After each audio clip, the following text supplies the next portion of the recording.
WhatsApp everyone, welcome back to the channel guys. ये रहने वाला है हमारा यूनिट नंबर 3 का लास्ट लेक्चर, क्योंकि इसमें हो जाएगा ये यूनिट समाप्त। सेल्स ऑफ गुड्स एक्ट का एक लास्ट चैप्टर और बचेगा, वो एक ही क्लास में बनेगा तो आसानी से हो जाएगा। मेरा गला खराब है तो प्लीज़ आवाज़ अजीब सी आ रही होगी, but please bear with me. और हम आज इस पर्टिकुलर टॉपिक को लास्ट कुछ सेक्शंस हैं 31 से 44 परफॉर्मेंस ऑफ द कॉन्ट्रैक्ट ख़त्म करते हैं। इजी सा है, ज़्यादा टिपिकल नहीं है, बहुत आसानी से आपको समझ में आ जाएगा। चलिए जल्दी से let's begin.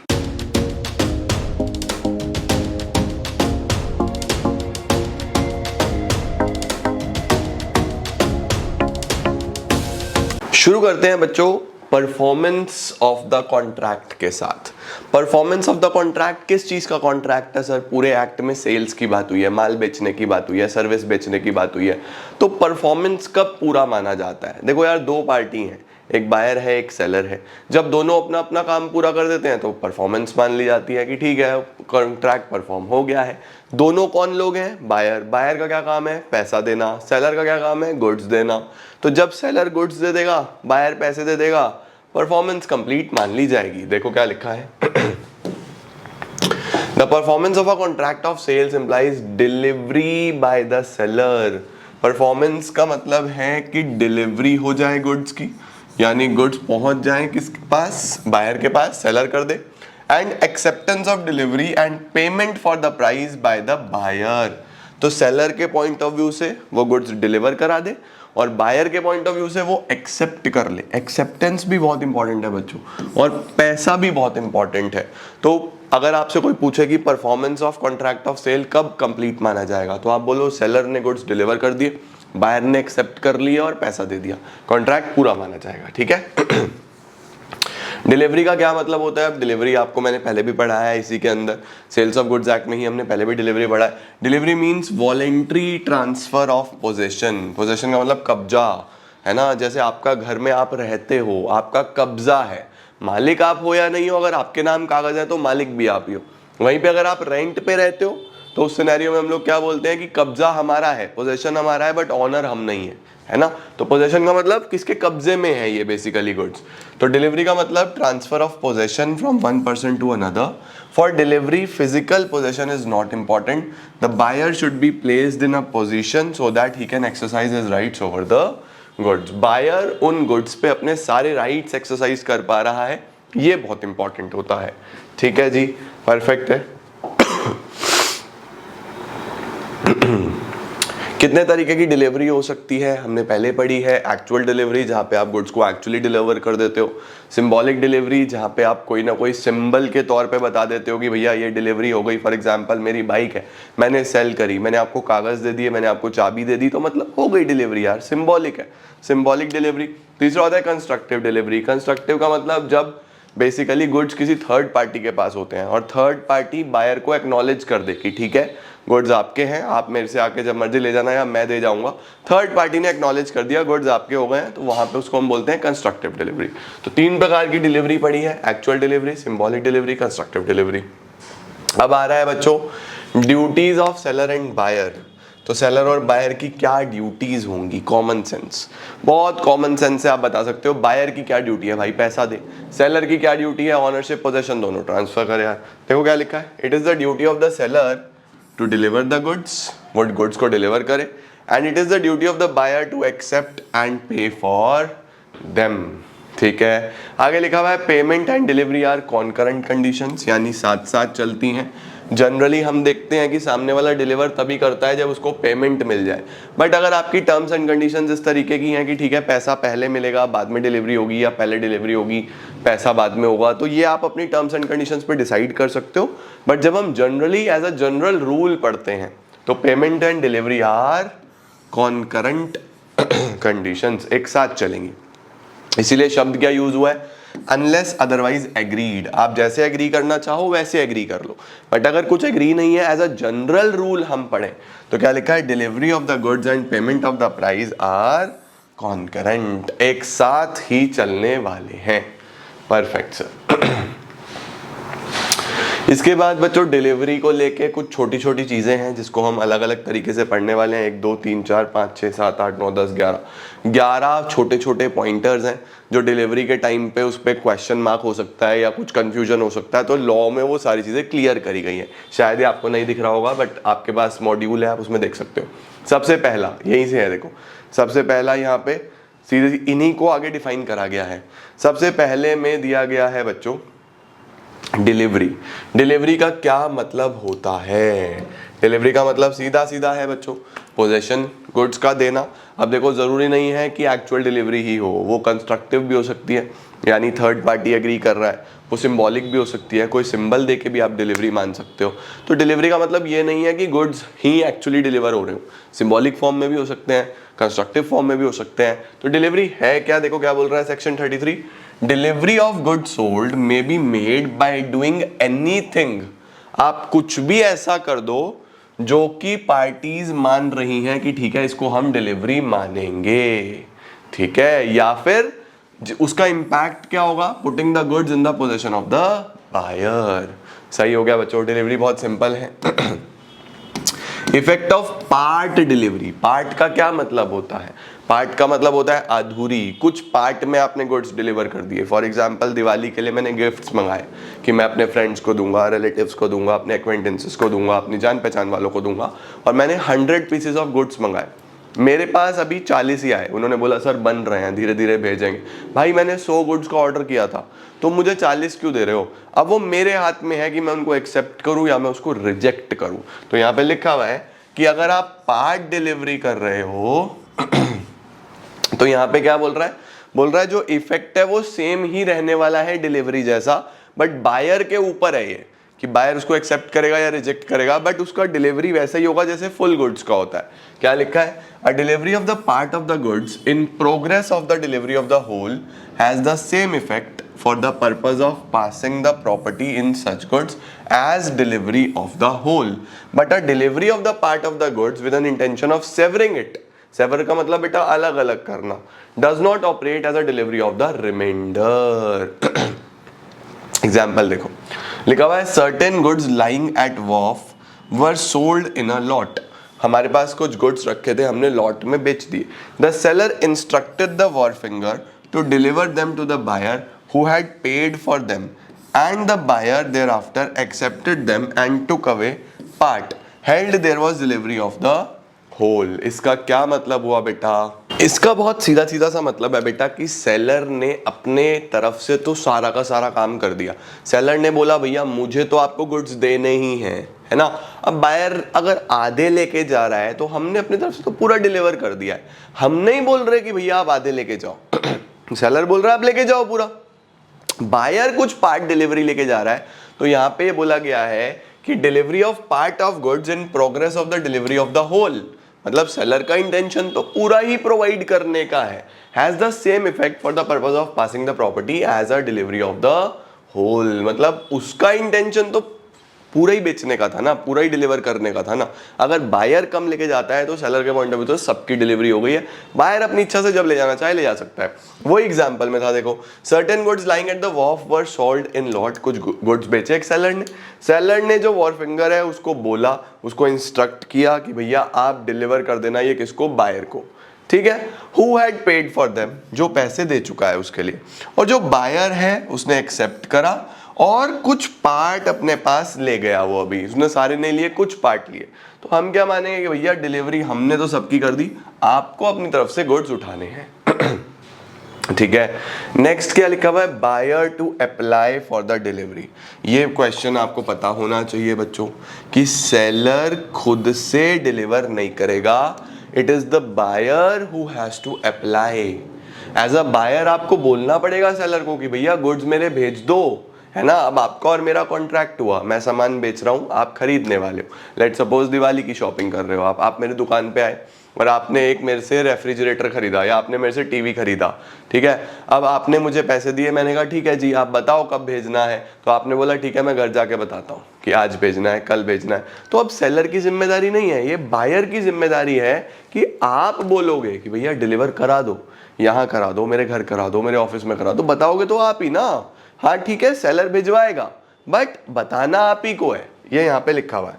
Apart from any express contract the seller of the goods is not bound to deliver. Seller bound नहीं है, सिर्फ बायर अप्लाई करेगा तो ही वो भेजेगा। ठीक है, चलो सर। प्लेस ऑफ डिलीवरी, बच्चों क्या प्लेस ऑफ डिलीवरी होना चाहिए, ठीक है या नहीं है? तो ये फिर से वो बोल रहा है कि भैया या तो आप डिसाइड कर लो प्लेस, आप अपने कॉन्ट्रैक्ट के हिसाब से डिसाइड कर लो। अगर डिसाइडेड नहीं है तो फिर जनरल रूल के हिसाब से हम देखेंगे। देखो क्या लिखा है, whether it is for the buyer to take position of the goods और for the seller to send them to the buyer. या तो बायर ने खुद लेके जाने हो या सेलर को भेजने हो, ये एक सवाल है depending in each case on the contract. ये डिपेंड करता है कॉन्ट्रैक्ट पे। लेकिन अगर कॉन्ट्रैक्ट में ऐसा कुछ भी डिसाइडेड नहीं है कि डिलीवर कहाँ पे होंगे, what will be the place of delivery, ये किसी कॉन्ट्रैक्ट में डिसाइडेड नहीं है, फिर जनरल रूल चलता है। जनरल रूल क्या है, the goods sold are to be delivered at the place at which they are at the time of the sale. यानी कि उन गुड्स को हमें डिलीवर करने हैं उस जगह पे जहां पे वो थे, किस टाइम पे, at the time of sale. यानी कि जहां पे सेल हो रहा है वहां पे गुड्स अवेलेबल होने चाहिए। अगर आप मेरी दुकान में आए हो एलजी का टीवी लेने, तो एलजी का टीवी सामने प्रेजेंट होना चाहिए, मेन चीज ये। दूसरा, goods agreed to be sold are to be delivered at the place at which they are at the time of the agreement to sell. अगर एग्रीमेंट टू सेल है यानी एटीएस है कि ठीक है हम आपको गुड्स बेचेंगे, तो जहां पे वो एग्रीमेंट टू सेल हो रहा है वहां पे गुड्स अवेलेबल होने चाहिए। उसके बाद if goods are not then in existence at the place at which they are manufactured और produced. If the goods are not then in existence, अगर गुड्स उस टाइम पे एग्जिस्टेंस में थे ही नहीं, अगर गुड्स उस टाइम पे एग्जिस्टेंस में थे ही नहीं जिस टाइम कॉन्ट्रैक्ट हो रहा था, तो फिर कहाँ पे डिलीवर होने चाहिए या कहाँ पे अवेलेबल होने चाहिए, at the place at which they are manufactured और प्रोड्यूस्ड, जहाँ पे वो बन रहे हैं, जहाँ पे वो बनाए जा रहे हैं। ठीक है जी, परफेक्ट। इसके बाद आता है टाइम ऑफ डिलीवरी। क्या समय होना चाहिए डिलीवरी का? फिर से वही बात है बेटा कि भैया डिसाइड कर लो, कॉन्ट्रैक्ट कर लो, बायर से पूछ लो किस टाइम पे डिलीवर कराने हैं आपके घर पे, उस टाइम पे करा दो। अगर ऐसा कुछ डिसाइडेड नहीं होता फिर रीजनेबल टाइम, वही लॉ में लिखा है। Where under the contract of sale the seller is bound to send the goods to the buyer. Seller को ही भेजना होता है, but no time for sending them is fixed. The seller is bound to send them within a reasonable time. Reasonable time के अंदर अंदर भेजना होगा। अब सर रीजनेबल टाइम, भाई आज अगर तुम मेरे से टीवी लेके गए हो तो रीजनेबल टाइम क्या है, कल भेज दो, परसों भेज दो, बस इतना ही है। 1 महीने बाद तो नहीं भेजूंगा। आज जब कॉन्ट्रैक्ट हो गया तो बस 1 आध दिन में भेज दो यार, यही रीजनेबल टाइम है, राइट। आगे क्या है, goods in possession of a third party.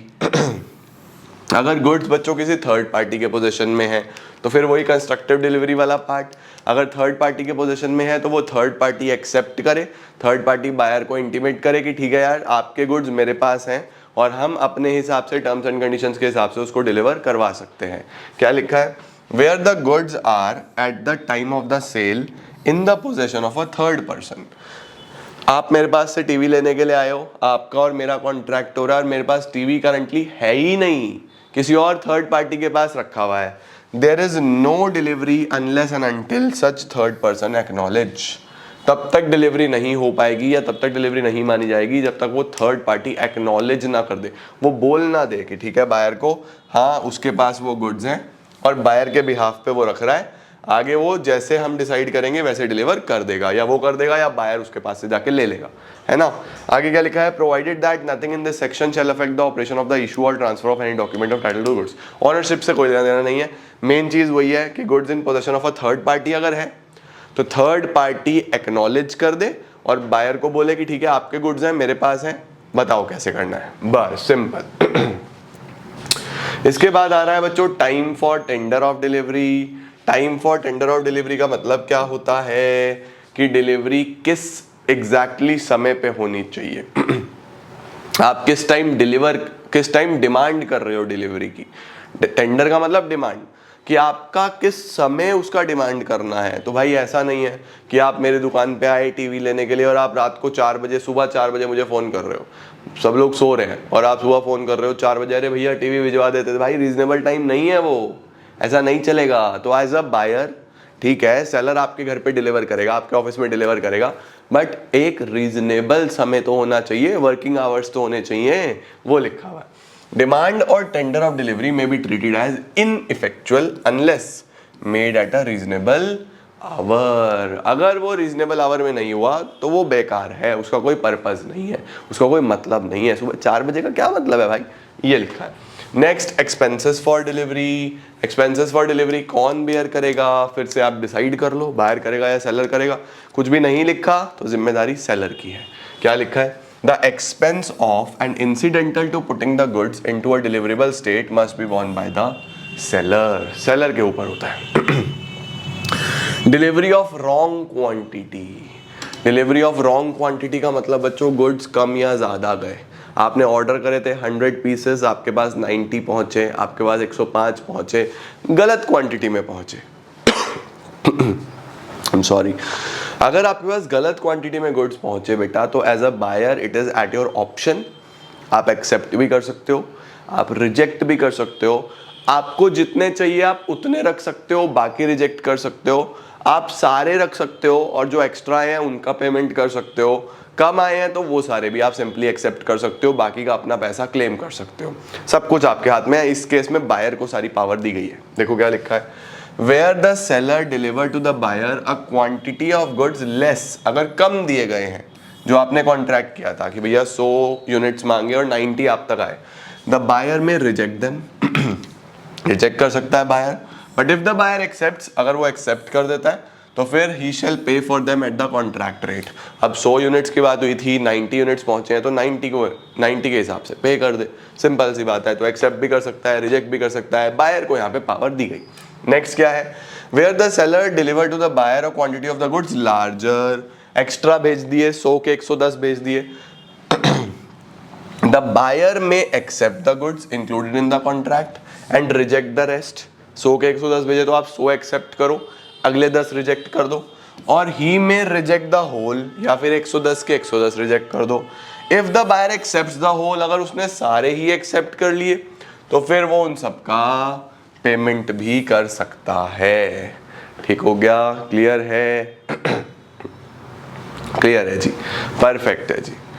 अगर बायर के पास कोई ऐसे गुड्स आते हैं जो डिस्क्रिप्शन में थे ही नहीं, जो आपने 100 यूनिट्स मांगे थे, 80 तो सेम है, 20 उस डिस्क्रिप्शन के है ही नहीं, अलग ही डिस्क्रिप्शन है, कुछ अलग ही आ गया सामान, फिर से आपके ऊपर है, आप एक्सेप्ट करना चाहो एक्सेप्ट कर लो, पेमेंट कर देना, रिजेक्ट करना चाहो रिजेक्ट कर दो यार, simple. Where the seller delivers to the buyer the goods he contracted to sell mixed with goods of a different description, कुछ अलग आ गया, the buyer may accept goods which are in accordance with the contract and reject और may reject the whole, जो उसको चाहिए वो accept कर सकता है, बाकी रिजेक्ट कर सकता है, या वो पूरा ही रिजेक्ट कर सकता है। ठीक है, परफेक्ट है क्या? Done sir. नेक्स्ट क्या दिया हुआ है? नेक्स्ट दिया हुआ है बच्चों इंस्टॉलमेंट डिलीवरीज।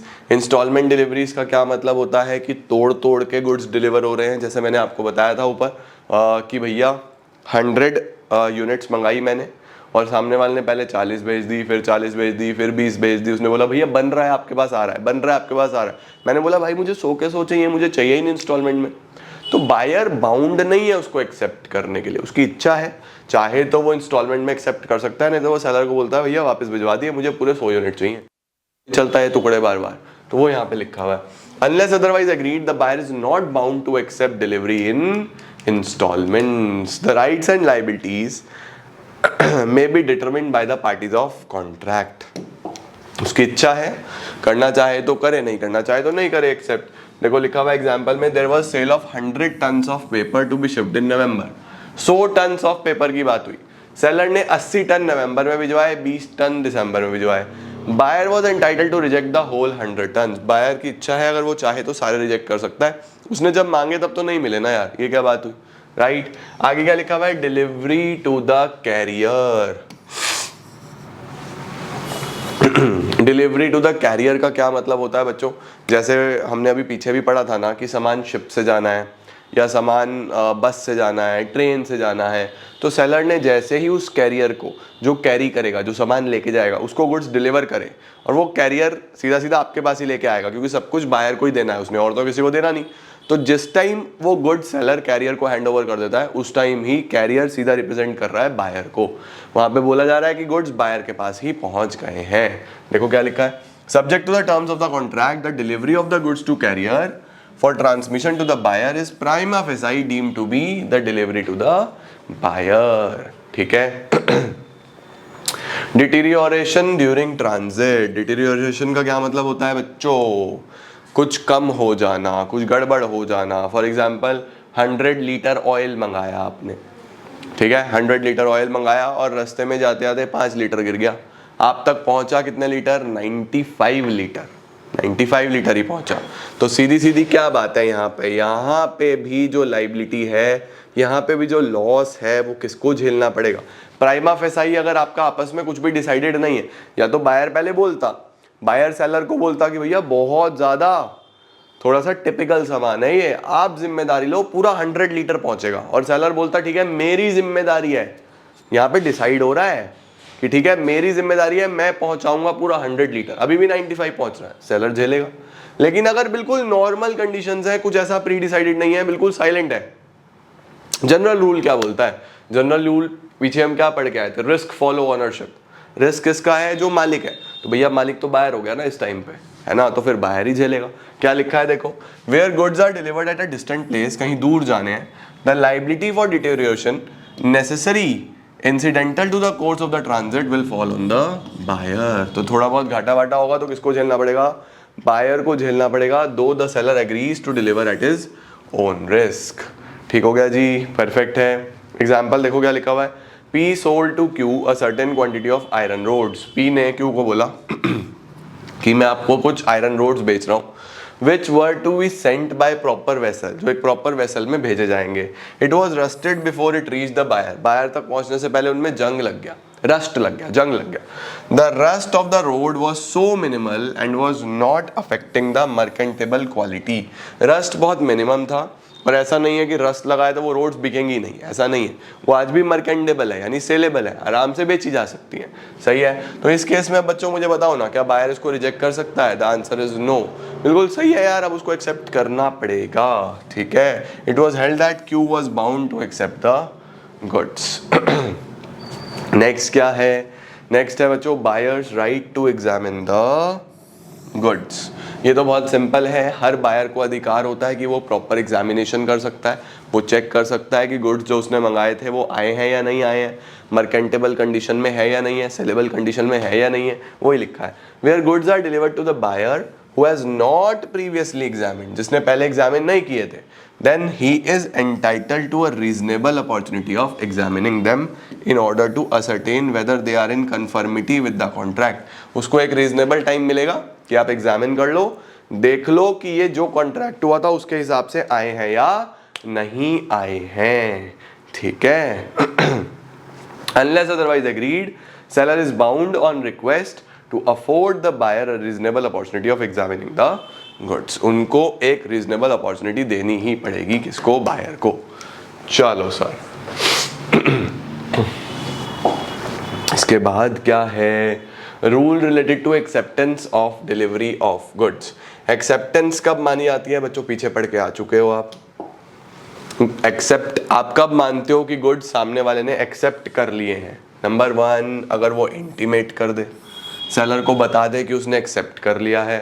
नंबर 2, वो कोई ऐसा एक्ट कर दे, ठीक है, वो कोई ऐसा एक्ट कर दे, जैसे मैंने बोला ना कि मेरे पास से जीन्स ले गया था एक बायर, उसने बोला भैया घर पे दिखाऊंगा, पसंद आए या ना आए, बाद में वापस कर दूंगा पसंद नहीं आए तो। 2 दिन बाद मैं एक शादी में गया, मैंने वहाँ पे देखा वही जीन्स पहन के घूम रहा है, तो उसके एक्ट से समझ गया मैं कि भैया एक्सेप्ट हो चुकी है, तभी तो पहन के घूम रहा है, ये क्या बात हुई, फिर वापस थोड़ी ना करेगा अगले दिन, ये तो गलत बात है।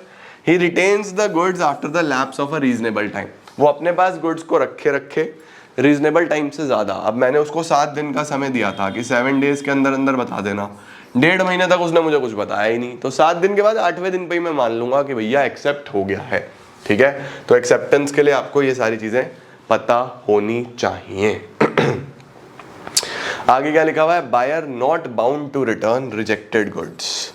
इसका क्या मतलब है? इसका मतलब ये है बच्चों कि सेलर ने आपको कुछ सामान भेजा और वो as per sample, as per description नहीं आया, या खराब आया, या कुछ भी है, बायर तक वो सही कंडीशन में नहीं पहुंचा, तो बायर की जिम्मेदारी नहीं है कि वो उनको वापस भेजे। बायर की जिम्मेदारी सिर्फ सेलर को एक कॉल करना है, उसको इंटीमेट करना है कि मैं ये सामान नहीं रख रहा, अपना सामान ले जाओ। किसको ले जाना पड़ेगा? सेलर को ही लेके जाना पड़ेगा। बायर की यहाँ पे कोई जिम्मेदारी नहीं है, वो बोल रहा है अनलेस अदरवाइज एग्रीड। देखो ये सब जगह लिख देता है कि भाई तुम एग्री कर लो।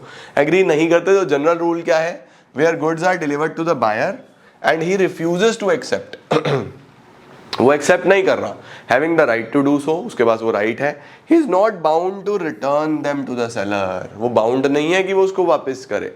It is sufficient if he intimate to the seller that he refuses, इतना ही इनफ है कि वो सेलर को बता दे कि वो गुड्स नहीं रख रहा है। ठीक है। नेक्स्ट क्या है?